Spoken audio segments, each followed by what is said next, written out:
I call this meeting of the Siloam Springs Planning Commission to order. Members of the audience, other members, if you have a cell phone or other electronic devices, please turn it to vibrate or turn it off. I appreciate it. Roll call, please. Song, Yes. Montgomery, Here. Sally, Here. Kinney, Here. Smith, Here. McKenzie. Here. Please join me in the Pledge of Allegiance.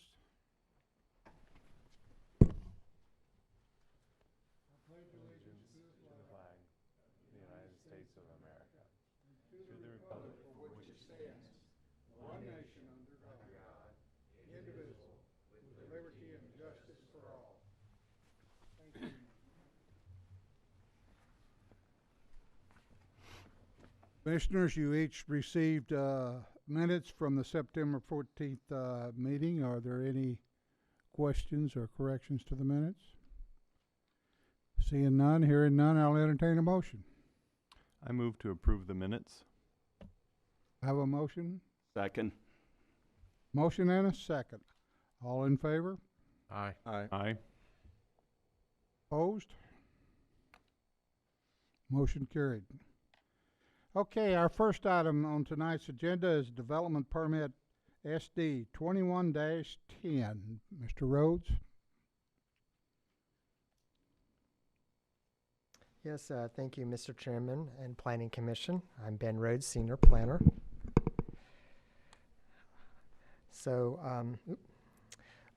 before you, what we're looking at is a significant development permit. This is occurring at 15303 Arkansas Highway 59, and this is to construct a 44,384 square foot storage facility for self-storage, which will also include a 1931 square foot office, and also include a separate RV covered parking and garage.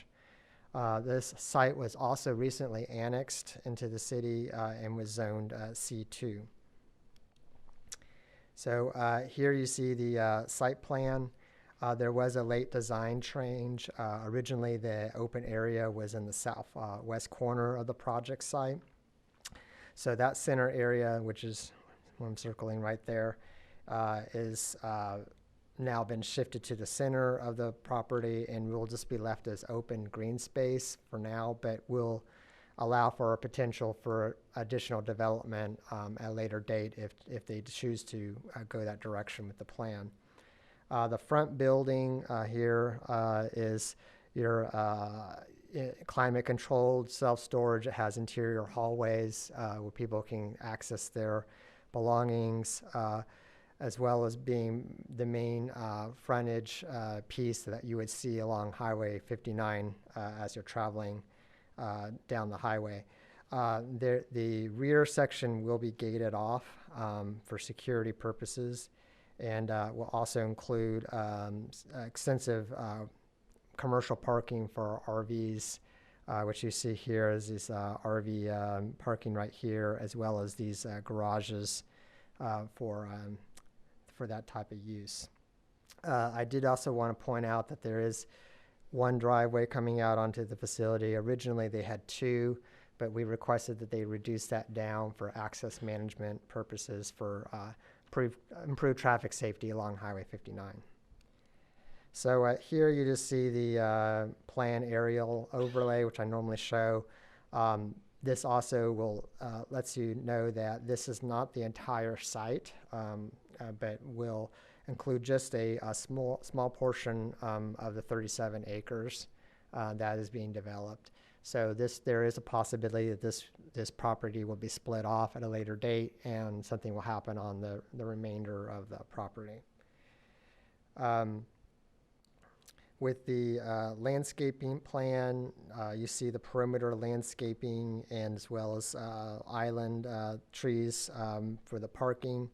I did want to note that there was a condition that we added regarding some typographical corrections that were needed with the landscaping plan, so that will be addressed when they're attached to the architectural plan set. So each set of plans that you guys see have an identical set of plans called the architecturals. Those are the ones that go to with the building permit.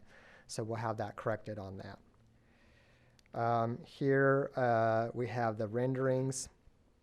Just kind of give you a general idea of what the facility will look like. The office area I was mentioning is this area here along the front.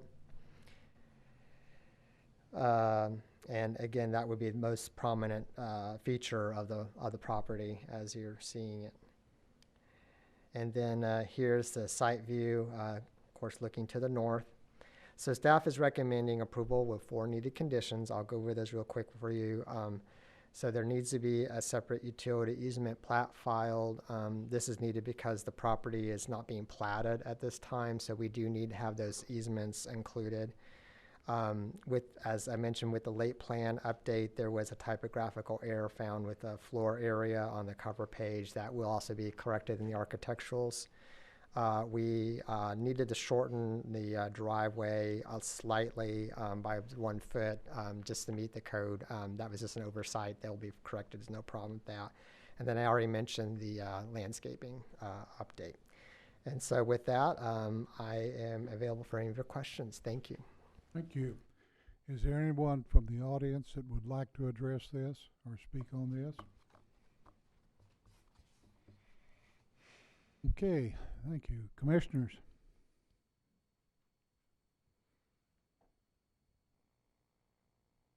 Ben, when will there be sewer out there?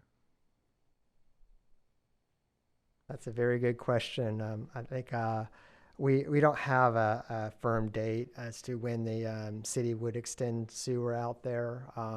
They are putting water out there right now along Highway 59, but I don't have a date as to when the sewer will be done. So. Thank you. Ben, I also wanted to ask about the drainage from the site. On the larger site plan, it shows a stormwater drainage facility hundreds of feet away that's adequate for the site and the area that it's in now, I suppose. Yes, I mean, that was looked at as somewhat of a regional detention.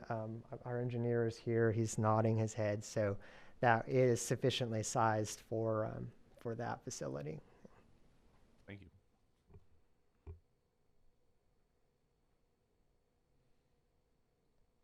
Okay, if there's no other comments or questions, I'll entertain a motion.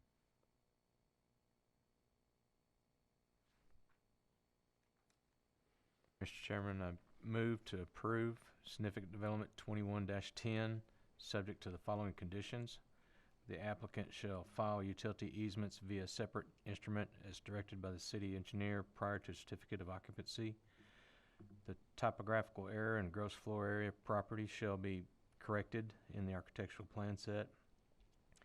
The architectural plan shall show a 25-foot driveway at the Highway 59 right-of-way line, and typographical error on landscaping plan should be corrected in the architectural plan set. Okay, I have a motion. Do I have a second? Second. I have a motion and a second. Roll call, please. Song, Yes. Montgomery, Yes. Sally, Yes. Kinney, Yes. Smith, Yes. Kinsey. Yes. Motion is approved. This will go before the Board of Directors on November the 2nd.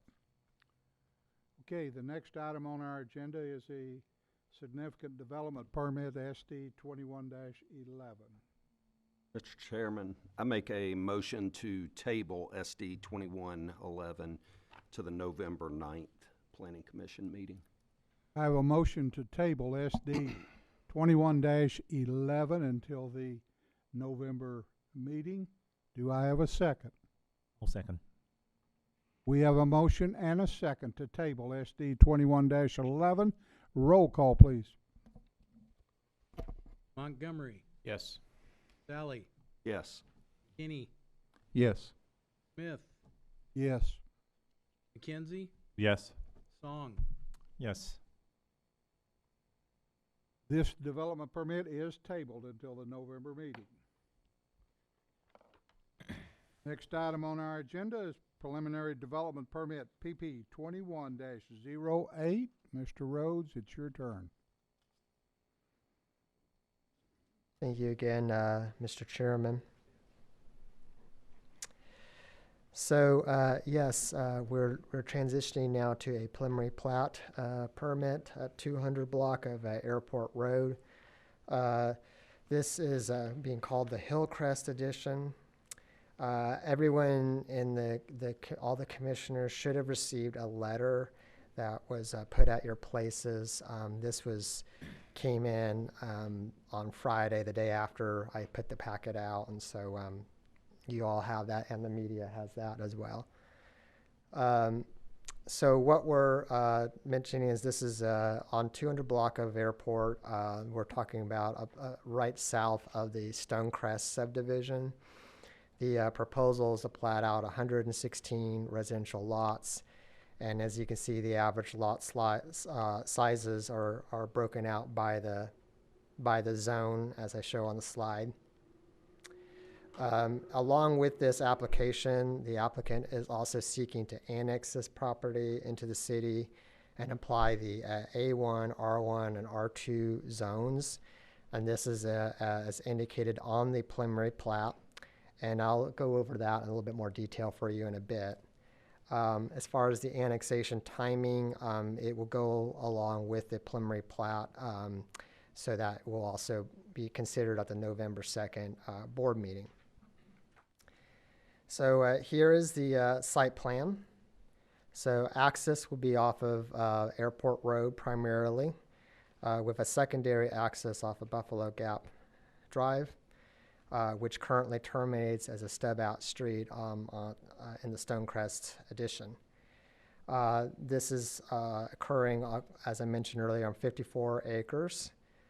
However, there are several large undeveloped areas, the main one being the detention basin and lift station, which is this large tract A, which will not be developed for any houses. That would just be for their detention and lift station. And there are also other several larger lots. This is the A1 piece here in the front, and then we also have a reserve lot that could either be for a single family home or for a potential future phase of the subdivision. That would be the third phase.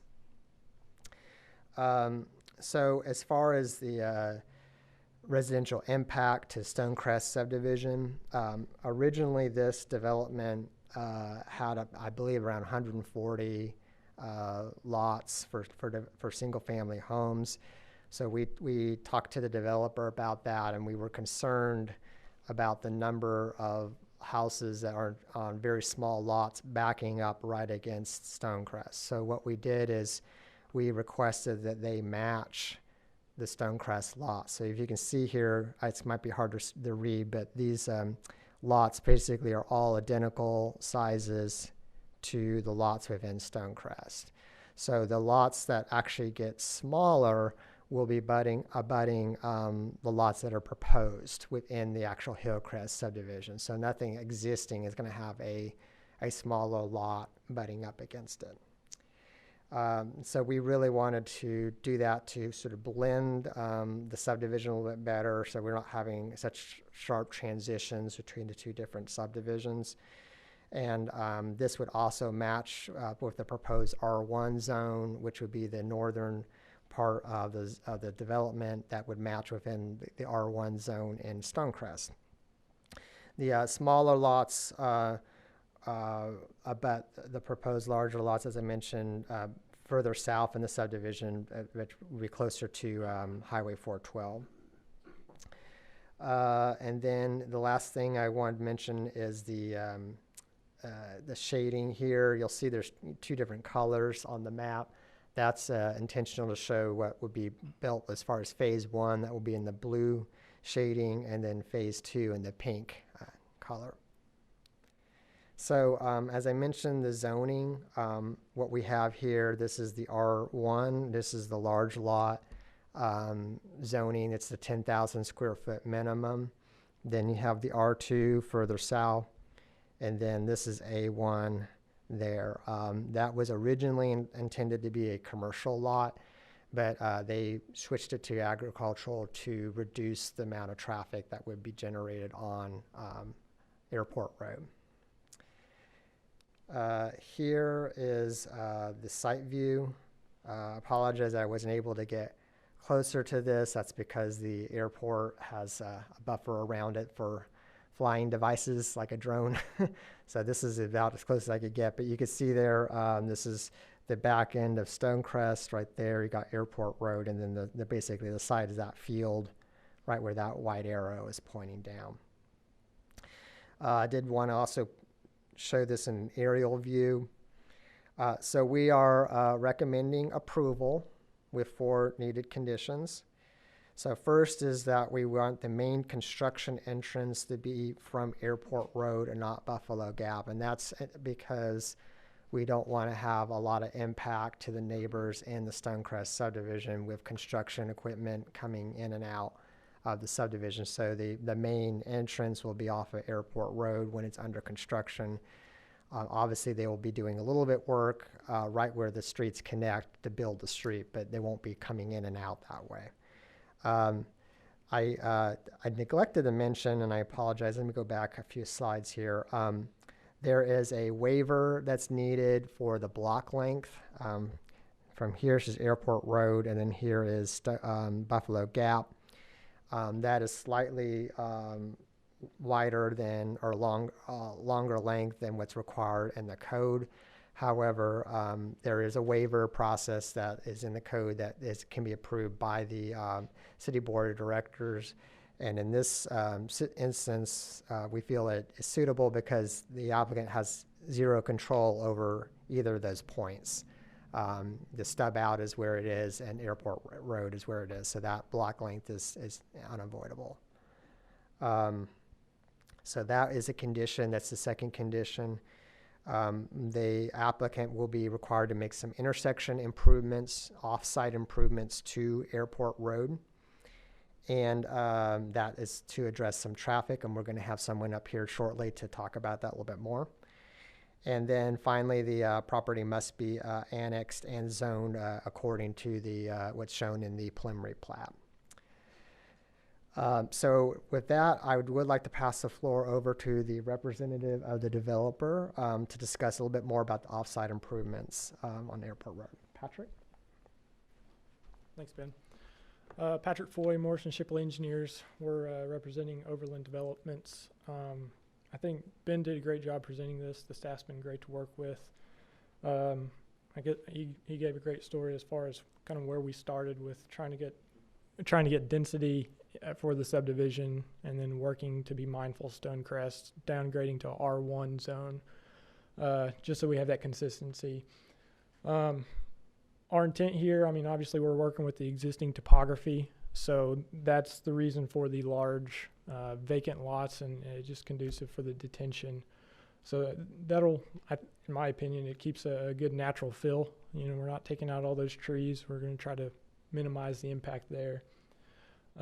One thing I did want to point out, I think in the staff report it says 116 single family lots. It's pretty close. We got one POA lot in phase 2, and then again that agriculture lot, we're not considering a single family. That wasn't the intent.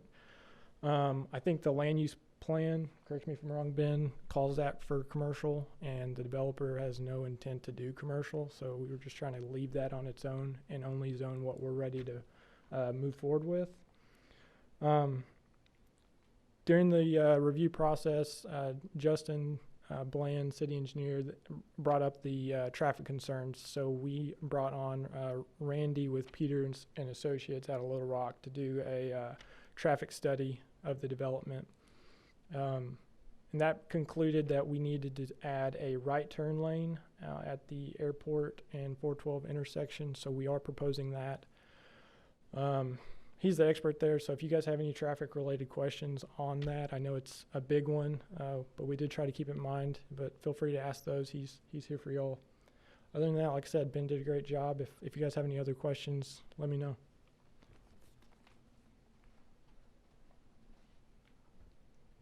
Justin. Justin, do you have anything?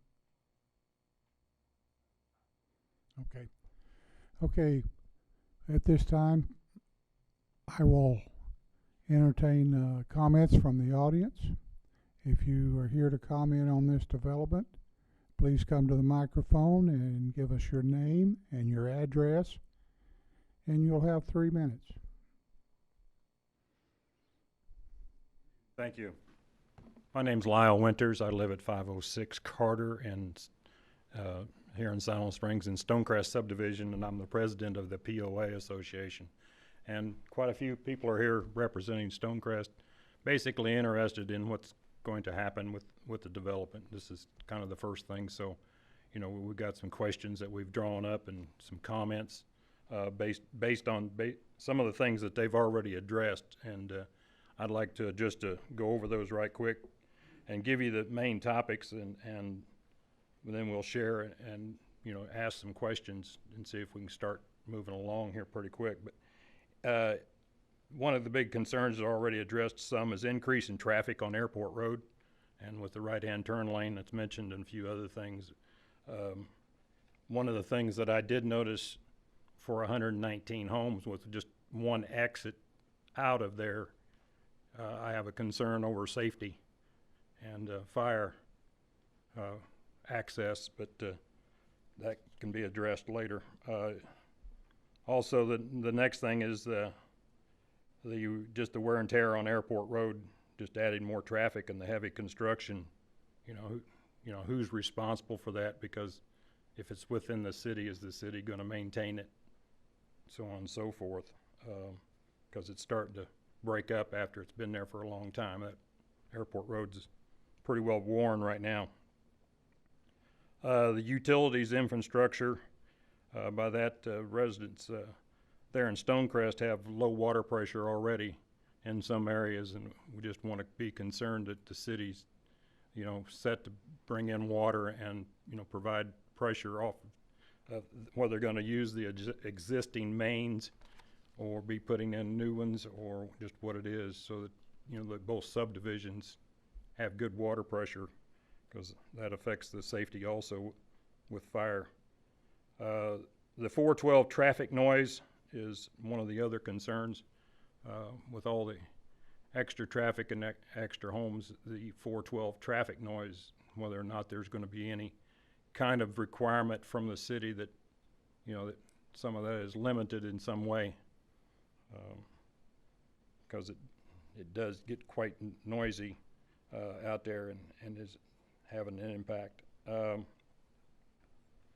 The basic direct impact on the south boundary properties in Stonecrest, it was addressed. We were just kind of concerned whether there was going to be a greenway, or, you know, if there's going to be a utility easement there that the city would require, and if it was backed up, and what the regulations are there in order to keep, if it's a utility easement, you know, what's going to happen, who's going to be responsible for that utility easement, whether it's going to be included in the properties or not. Just basically, the next one is the destruction of the natural environment, along with the new plan that I see, the Ag 1, that's probably going to help, and some of the retention pond area will help with that. But there has been, and we will be, a lot of wildlife out there. Then the next thing is one of the things that was brought up was the city sprawl. Siloam Springs has some underdeveloped areas, and just going to see if it's adequately ready to serve the Stonecrest development with poor road conditions and the water services, as I mentioned. And the other things is, you know, Sir, yes. I don't want to cut you off, but we do have a time limit Okay. here. So can you wrap up real quickly? Yep. I'll just go across some of the questions real quick, and I'll be glad to provide this to anyone that would like these questions that have been brought up. The entrances, again, just, you know, are we going to build, and how many builders are going to be allowed to build in Hillcrest? And are there model homes going to be built with the city sanitation department and develop existing water main? That's the water mains. And some of the people would like to know if possible, we could be considering walking trails around the subdivision and so on and so forth, and as it's going to have the sidewalks. Sir, those are all good points. Let's get some other folks here in the audience and Okay. see if they want to come up here. Yep. But I appreciate your time. Thank you. Thank you. Ma'am, I'll try to be lenient with you, but please give your name and address and. Oh, I've got it all sticky noted. My name is Audrey Weekly. My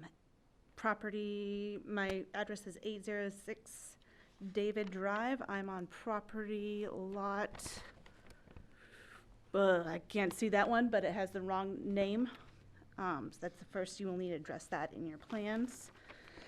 The second question I have would be, my concern is based off of the ravine that is going through and the change of elevation directly behind my property. It, according to the plans, show that it's a 15-foot drop in elevation, so it's a steep drop. So then there will be considerable fill, as well as a 20-foot fill that they would need to do for a roadway from station 1100 to 1300. And I would ask that that is done via a span and bridge for a wildlife consideration. I would also like to propose that lots 29 through 33 be converted to a playground or some sort of open space, due to the fact that there is no church or park in the vicinity, and so therefore we can have people on the registered offenders, sexual offenders, move into our property. And based off of the 2040 statistics that was study done by the city of Siloam, it shows that there is a large population of young families. So that is a big concern, that there is no A, playground, or B, area to prevent sexual predators to moving into our neighborhood. And that's all I have. Thank you very much.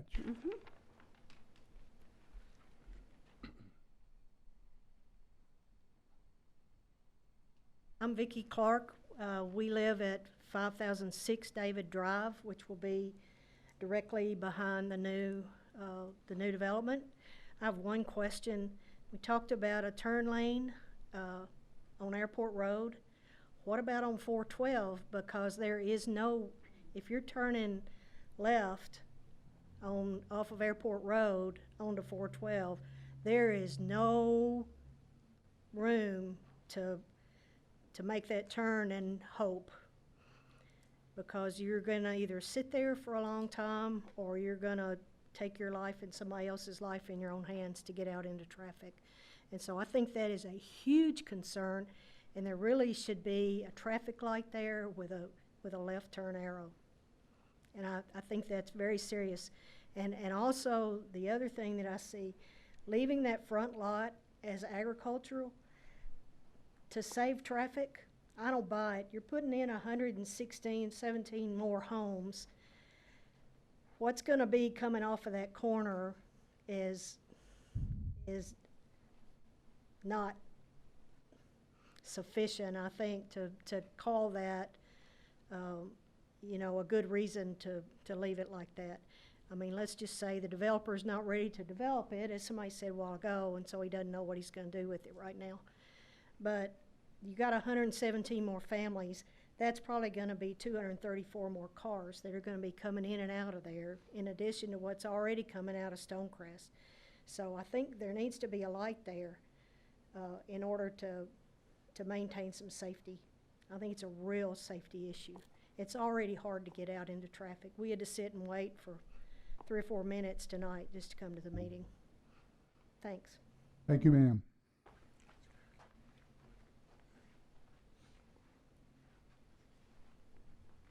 Okay, is there anyone else? Please state your name and address. Sam Heinrich. I live at 10004 David Court. I would be directly impacted by the proposed development. I want to rise in opposition to it, and I just want to reinforce some of my concerns that have been expressed by others as well. Certainly, traffic is a major issue. My understanding is the developer initially tried to get a cut directly off of 412, was unable to do so, and I really question the veracity of now revising that amendment plan to something less. It impacts us all directly, tremendously. It changes our quality of life that live out there. And I just encourage you all to consider the constituents that are, not just the constituents that will be. If there were some other ways of addressing the development, less homes, more green belt, more consideration for the people that are there, certainly consideration for water, because our water pressure is low. Consideration for the condition of airport. It's not well maintained now. So if the city is going to stretch out that far, can they maintain and preserve what exists there now? So these are not new concerns, but expressed as others as well. But I do want to rise in support of them. Thanks. Thank you, sir. We got, okay, sir, come on. Please give your name and address, and we'll give you 3 minutes. My name's Tim Wakefield, and I live on 8007 David Drive. And I really don't have anything to add. I just want to affirm the things that other people have said and go on record as being a person who thinks that all of these are legitimate concerns, especially the traffic and the road conditions. If you don't live there and you don't have to try and get out on 412, you don't really understand the problem that it can be, but it is in fact a very dangerous situation, and adding that many more homes and that many more cars in that area is really, really concerning. I think it could be mitigated with a traffic light, and I've had conversations with people before about that, and my understanding was that that's really not a city issue, it's actually somebody else's issue, but that doesn't alleviate the problem that someone potentially is going to get killed at that intersection, and you add more cars in there, that just increases the likelihood that that's going to happen.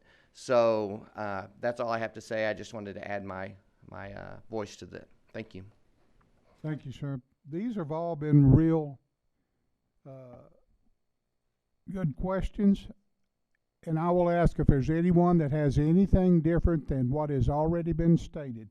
If you have something completely different, we would entertain it. Real quickly, ma'am. Normally we don't do that, but I'm in a good mood tonight. So, Vicki Clark, 5006 Wait. David. Wait just a second. Did you get that? Yes, Okay. sir. Okay. There was, we were talking about phase 1, phase 2, and phase 3, or phase A, B, and C. A was the bigger homes, B were the smaller homes, and C scared me a little bit. Are we talking about multifamily dwellings there? Because I think that needs to come out if that's the plan. That's something that needs to be addressed. Okay, ma'am. We'll see if we can get those questions answered for you. Okay, last call for anyone that has something completely different. Last call. Please state your name and address, and you have 3 minutes. So my name's Krista Moss. I live at 904 Carter Court. I actually live on the backside of Stonecrest.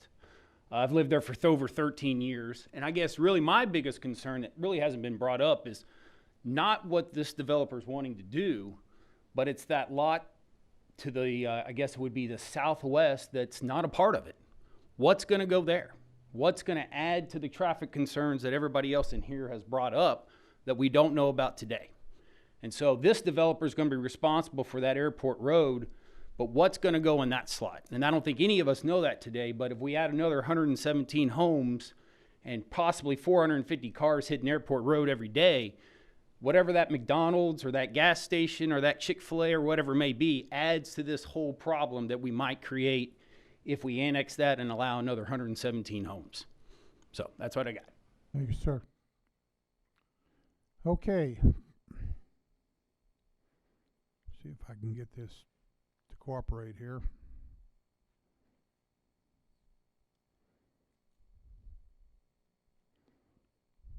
All right. Commissioners.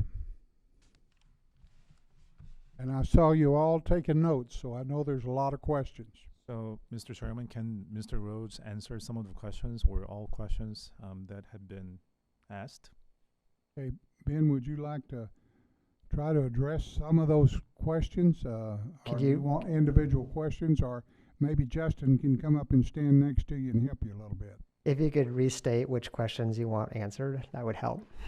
So I also tried to take left from 412 to airport, and I do agree that it can be very dangerous when the traffic's there. So can you comment on why we can't have a traffic signal? That one I can. I know Justin will jump into. The traffic signals are entirely under the purview of RDOT. And so they have to, that's the Arkansas Department of Transportation. It's a state, or it's a federal highway. It's United States 412. And so that's something that only they can determine whether there needs to be a warrant or not for a traffic signal. But if, Justin, you want to add a little more? Thanks, Justin Bland, City Engineer. So yeah, what Ben said is correct. So we kind of have our hands tied on 412, and the warrants that he mentioned is basically 8 scenarios that where they AASHTO recognizes that you need that signal, and most of them are predicated off the side volumes, like the traffic from the side. So we have the volume down 412. I mean, there's more than enough volume there. It's just you really need side volume off these side streets in order to actually kick that into place where you can get the traffic signal. So we're kind of in a situation where if nothing is done out there, traffic on 412 is going to continue to increase. So it's probably going to get worse, but we're not making a case for a traffic signal until you start adding side traffic to the scenario. So in a way, adding development on the side actually gets us closer to that traffic signal. But there's a period in between, and there's kind of a growth period there where that could be problematic. So it's just kind of a weird situation to be in. But our hands are kind of tied right now as far as that goes. Thank you. Have we asked? We can. So the traffic engineer, Randy, did a warrant analysis and said that it doesn't meet it now, and it doesn't meet it in the 5-year projections. Justin, can we decrease the speed coming in on 412? Because right now that speed limit drops to 50, and people are still going 60 miles an hour past Airport Road. And it's only about less than a quarter of a mile where it drops from that turn. We can request that. We could be surprised, but I would be surprised if they were to grant that. But again, that's completely under RDOT's control. It's not under city, the speed limit coming into Siloam? No, we unfortunately, we basically don't regulate anything within that 412 right away. Do we know what the conditions are for the state to change the speed limit? Typically, they go out and do a speed study. And it may be different on 412 because it's a major highway, but they typically go to the 85th percentile. So it's kind of interesting. They'll go out and do a study. They'll survey all the traffic speeds going through there, and the 85th percentile, which is basically 85% of the cars are doing that or less, is determined to be the safe speed for that roadway. So that's typically how they do it on minor roadways. And you guys may remember on the Highway 16 spur there on Kenwood, and I think actually you brought it up at the time, they went out and did a speed survey of that recently, and they actually reduced the speed limit on that roadway. But with 412 being a major highway, I would be reluctant to say that's a really good option, but we could definitely request it though.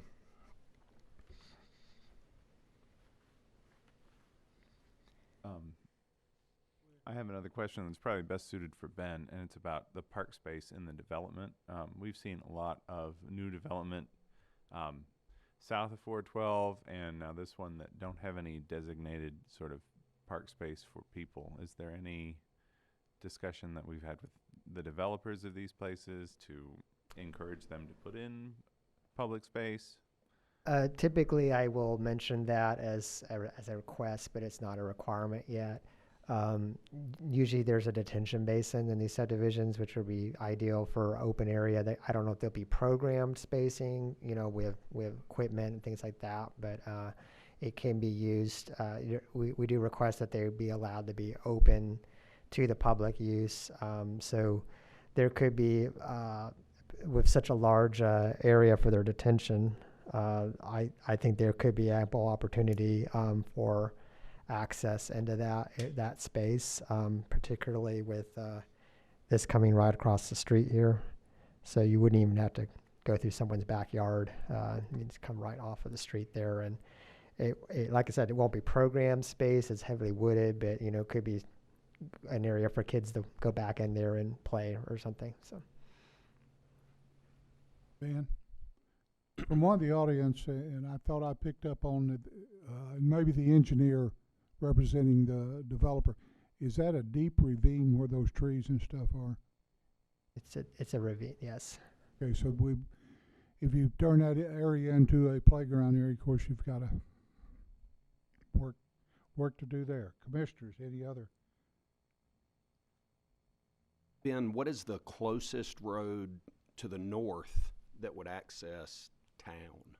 To get out onto 59 North or another way out, would it Other be than Bill Young taking Road? 412, you go up Airport Road, I believe, to Bill Young Road, if that's correct, and then make a left and then get on the Highway 59 with another left, if that's correct.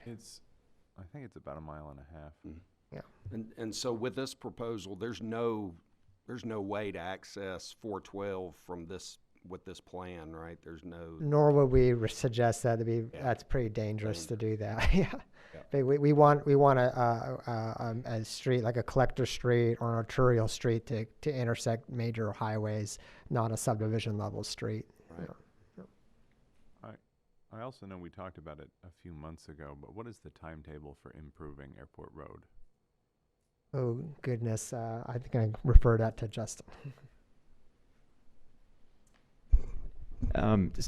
So I know Public Works just to put out a maintenance plan, and it's not on the 3-year plan.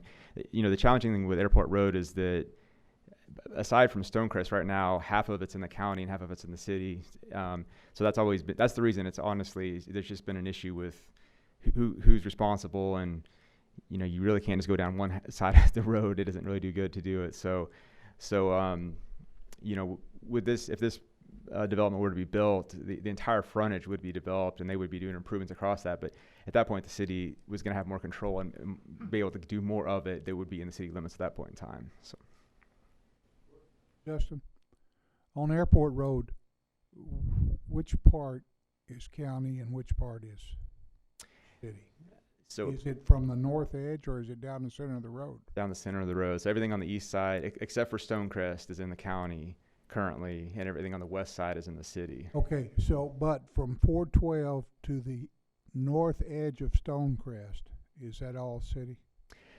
No, just the Stonecrest frontage. On the east side is only the Stonecrest frontage is in city limits as of today. But Okay, so even this new development, the east half of Airport Road is county. If this development were to move ahead, they'll have to be annexed in. So it would come in with this development. But as of today, it's not currently in the city. So there is potential for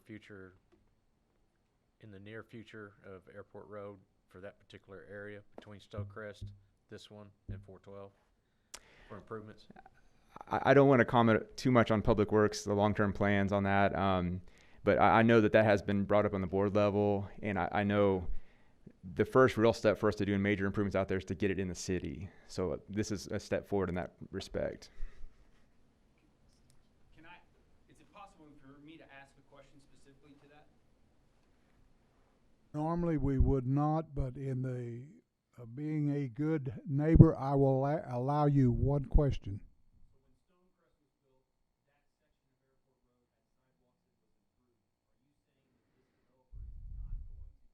No, sir.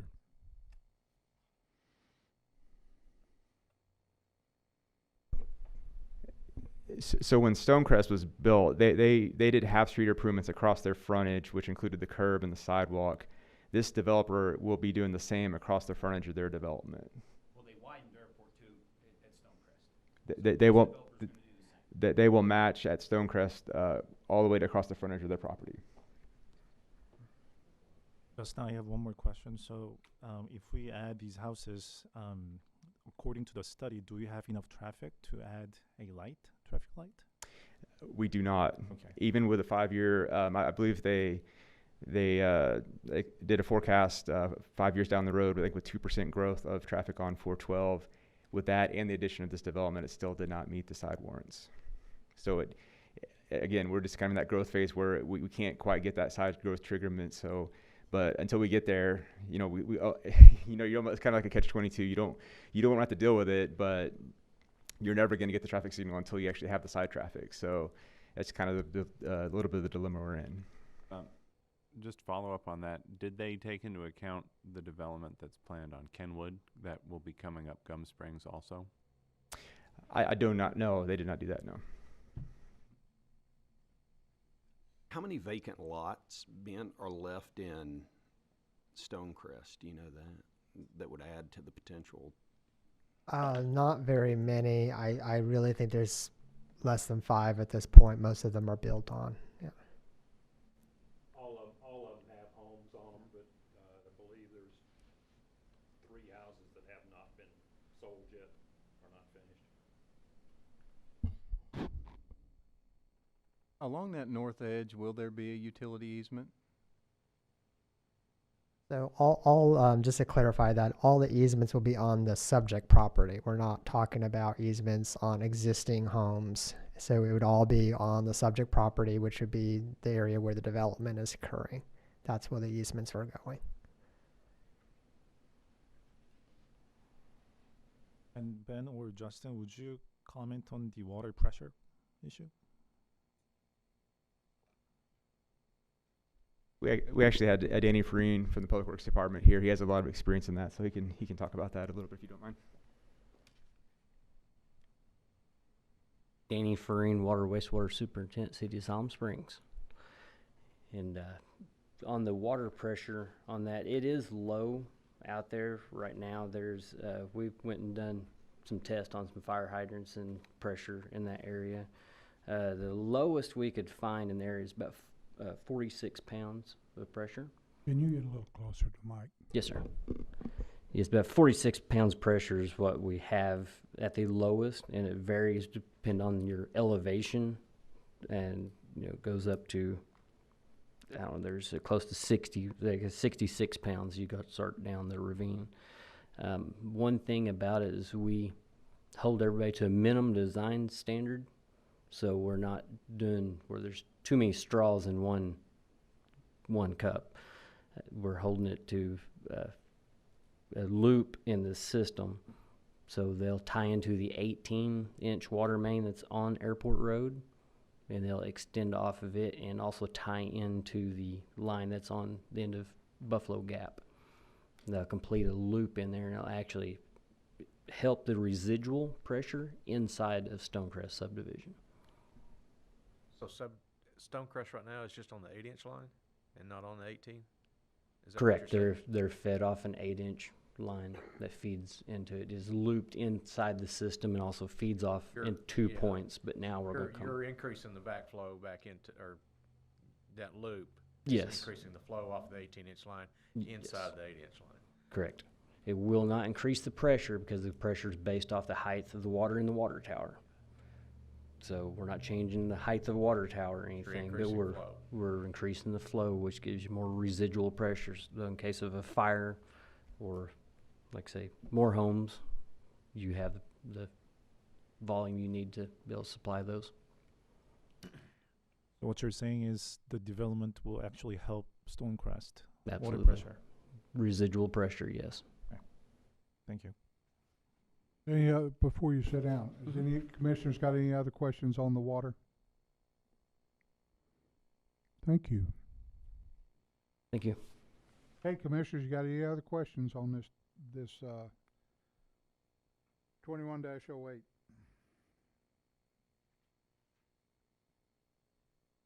Has the developer considered, probably not, but how many builders you'll be working with, or how many builders will be building in the subdivision? You don't have anyone identified?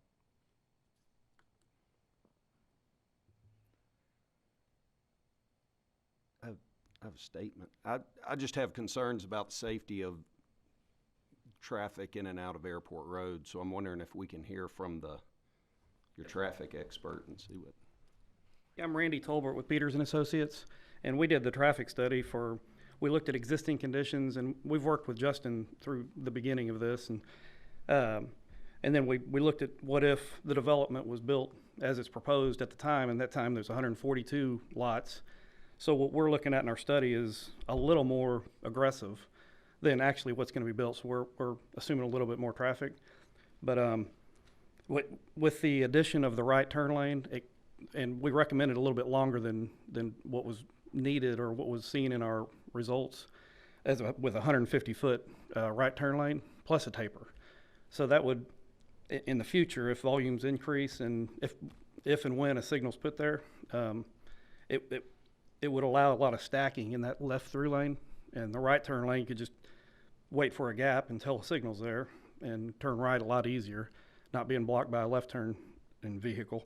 I actually went out there today and I understand the concern. When I tried to turn left, I had to wait a while, and we are, like Justin said, kind of a catch-22 where it's a state highway or a federal highway, so it has to be a certain volume of vehicles, and we have plenty on 412, but it's what's going to be on Airport, and so another development's probably going to be what could trigger it. I mean, it's beyond this development, and so that we did the signal warrants, and we're probably I was looking at the numbers while everybody was speaking, about 50 to 70 more vehicles approaching the intersection from the north beyond what we're projecting with this site and 5-year background growth. So like I say, that's probably another development of this size.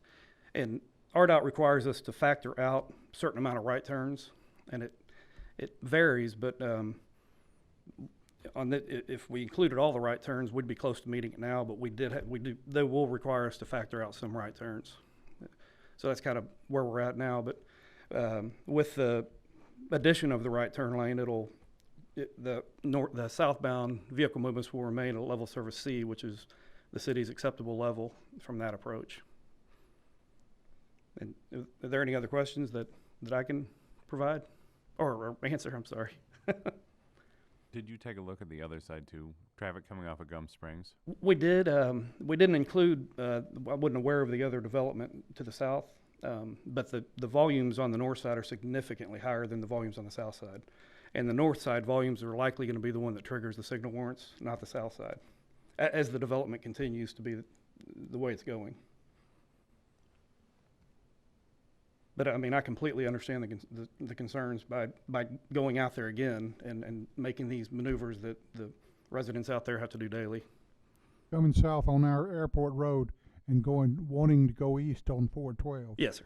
Is a huge issue. So you almost are going to have to go west on 412 and flip a U. Yeah, and I thought about doing that, but I knew that I needed to wait and see how long it took me to get a gap. But yeah, so that's. If I can answer any more questions, though, I'd be happy to. What you're saying is, even with this development, it's not enough, and you have to add 100 more homes to make that happen? Whether it be homes or whatever is going to be built out there, it's going to need to generate a little bit more volume beyond what just the background growth is that we've included. Okay. Thank you. Okay, and if it weren't a state highway, if it weren't a highway, if it's just two city streets, obviously y'all can the city could make the call to just go ahead and put a signal in there. But RDOT will verify, and they want, what they've been doing lately is they want to see the existing volumes on the road instead of even looking at projected volumes before they'll even allow a signal.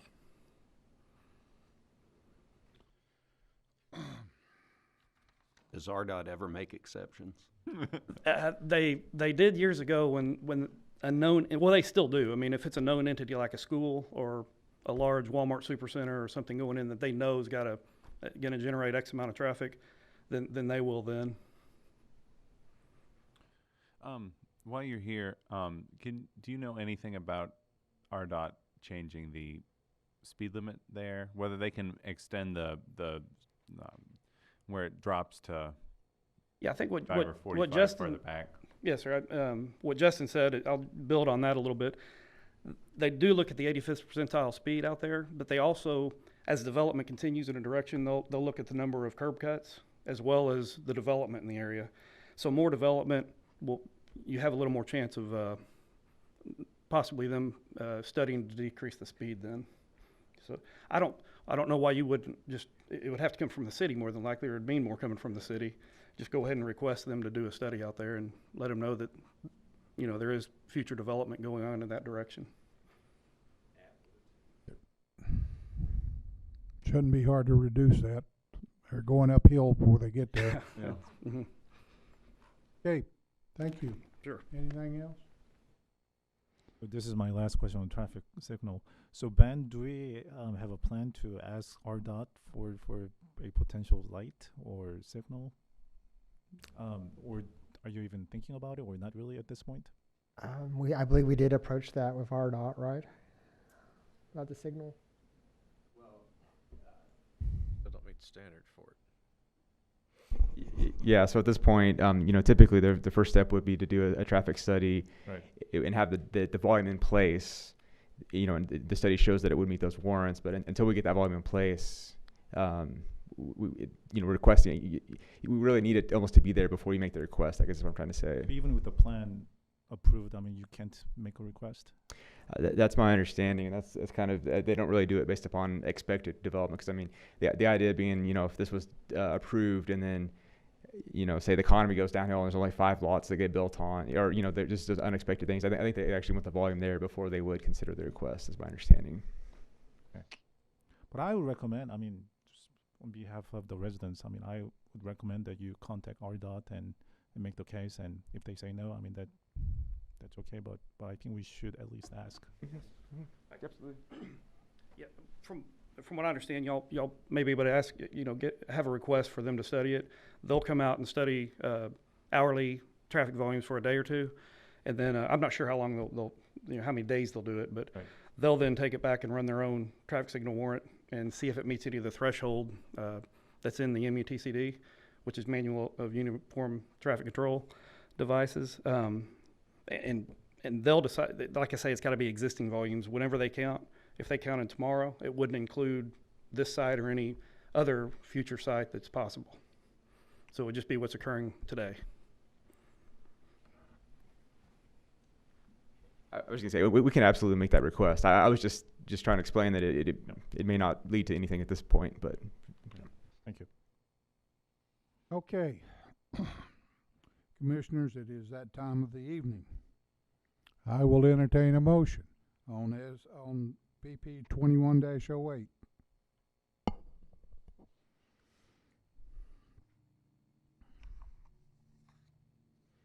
Mr. Chairman, I move we approve PP 21-08, subject to the conditions. One, the applicant shall not use Buffalo Gap Drive as a construction entrance onto the site. Number 2, pursuant to section 87-7 of the City Code, the Board of Directors shall grant a waiver on the block length between Airport Road and Buffalo Gap prior to construction on the subject property. 3, the applicant shall construct intersection improvements on Airport Road and Gum Springs Road as directed by the city engineer prior to final plat acceptance. And 4, the applicant shall annex the property into the city of Siloam Springs and request to apply the A1, R1, and R2 zones as indicated on the preliminary plat prior to construction on the property. I have a motion to approve PP 21-08. Do I have a second? Second. I have a motion and a second. Roll call, please. Smith, Yes. Kenzie, Yes. Song, This one's a hard one. I will have to say no, because I am still concerned about the traffic safety. Montgomery, Yes. Sally, I think I have the same concerns. No. McKinney, I think I'm a yes, with the comment that some of the road concerns are out of our control, and it does seem like the cart before the horse, but we've got to get the volume there if we're ever going to get the light we need at this intersection. So, oh yes.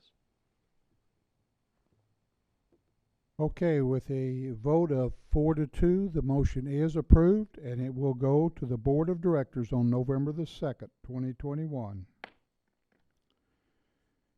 Next item on our agenda is Special Use Development Permit, SU 21-13. Yes, thank you, Mr. Chair and Commission. So moving on to the agenda, we're looking at some special use permits for short-term rentals. Again, that's the use unit 10.1 that's in the zoning code. And this first one is looking, and these are, unlike the ones I presented to you last time, these are all brand new requests for short-term rentals. They're not existing Airbnbs. These are all proposed new ones. So this is at 602 North Mount Olive, and it's right at the corner of Elgin and Mount Olive Street, right across from Grace Episcopal Church. And also, I neglected to say there was an email also in your materials that came in today on that as well. Here you see the letter that was proposed. This is, they're calling the Blessings House. The rules are no parties or pets with a maximum of 8 people of occupancy. And here you see the site. This is looking to the northwest. So staff is recommending approval, and we have no needed conditions, and we're available for any questions. Thank you. Okay, is there anyone from the audience who wishes to address this proposal? Commissioners, do you have any questions concerning this proposal or comments? Hearing none, seeing none, I'll entertain a motion. I'd make a motion to approve special use development permit 21-13. I have a motion to approve special use permit SU 21-13. Do I have a second? Second. We have a motion and a second. Roll call, please. McKenzie, Yes. Song, Yes. Montgomery, Yes. Sally, Yes. Kenny, Yes. Smith. Yes. Motion is approved. This will go to the Board of Directors on November the 2nd, 2021. Next item on the agenda is Special Use Development Permit SU 21-14. Yes, thank you again. This is another short-term rental, 509 East Ashley Street. That's the last house on the left as you're going down Ashley before you hit the creek. Of course, this is a single-family home, short-term rental. This is 8 people max, and the home has been restored recently by the applicant for this type of use. The site view here, this is looking to the north. Like the last one, we are recommending approval, no conditions. Thank you. Anyone in the audience who wish to address this issue? Hearing none. Commissioners, do you have questions or concerns? Seeing none, I will entertain a motion. Mr. Chairman, I move that we approve the special use development permit SU 21-14. I have a motion to approve special use permit SU 21-14. Do I have a second? Second. I have a motion and a second. Roll call, please. Song, Yes. Montgomery, Yes. Sally, Yes. Kenny, Yes. Smith, Yes. Kenzie. Yes. Motion is approved of SU 21-14. This will go to the Board of Directors on November the 2nd, 2021. Next item on the agenda is Special Use Development Permit SU 21-15. Yes, thank you again, Mr. Chairman, Commission. Yes, another short-term rental. This one's a little bit different. It's for a property that's currently under construction. We're at 618 East Main Street. And here I'm showing a overlay zone map, I don't normally show this, but in this particular case, I felt it was relevant. That everyone understands this is an H1DT overlaid zone, it's our downtown overlay. We have the letter here. Again, this is probably about for 4 people, maybe 6 max. Like I mentioned, it's for a property that's under development.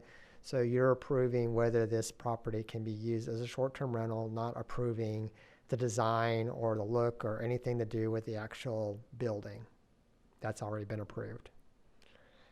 Here is just so you know what it will look like. This is the rendering. The north front. We have access would be coming, I believe, off of the East Main to this garage that would be underneath, and then you have the multi-level that would work on the hill, as you can see here as it transitions up that hill.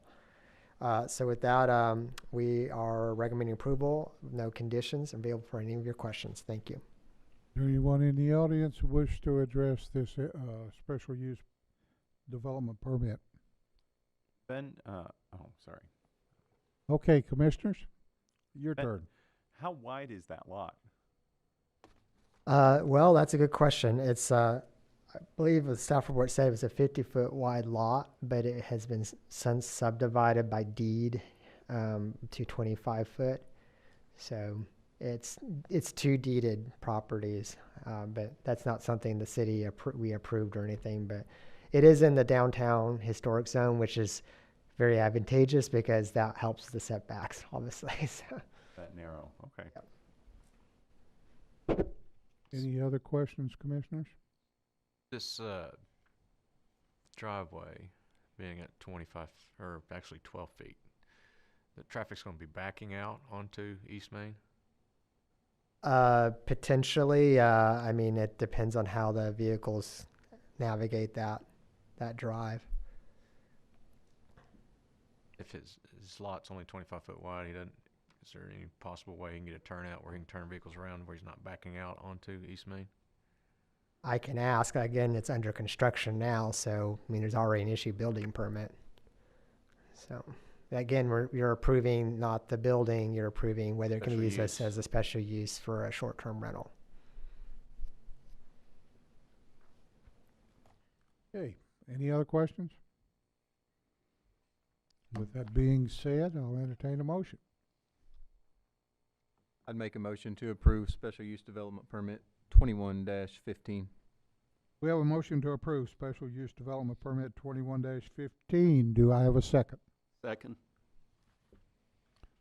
Okay, roll call, please. Song, Yes. Montgomery, Yes. Sally, Yes. Kinney, Yes. Smith, Yes. McKenzie. Yes. Motion is approved. This will go before the Board of Directors on November the 2nd, 2021. The last item on our agenda, the next item on our agenda is special use development permit SU 21-16. Yes, the last short-term rental for your consideration, 313 South Wright Street, single-family home.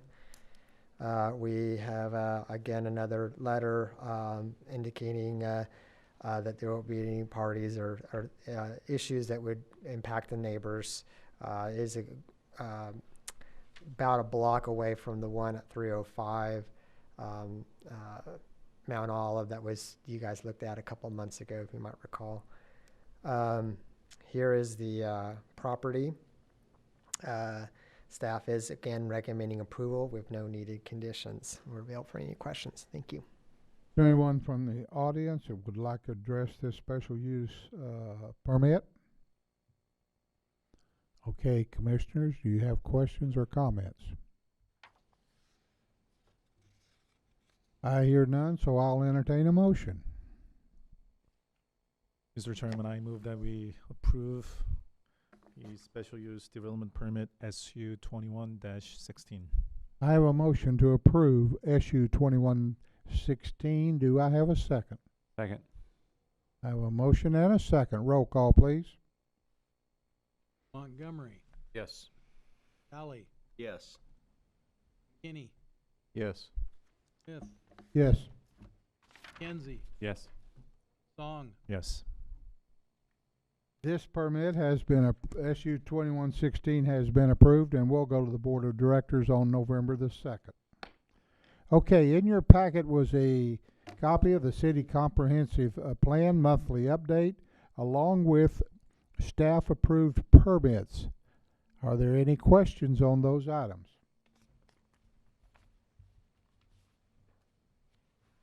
With no questions on those items, I'll entertain a motion to adjourn. So moved. Second. Second. I have a motion and a second to adjourn. All in favor? Aye. Those opposed? This meeting is adjourned.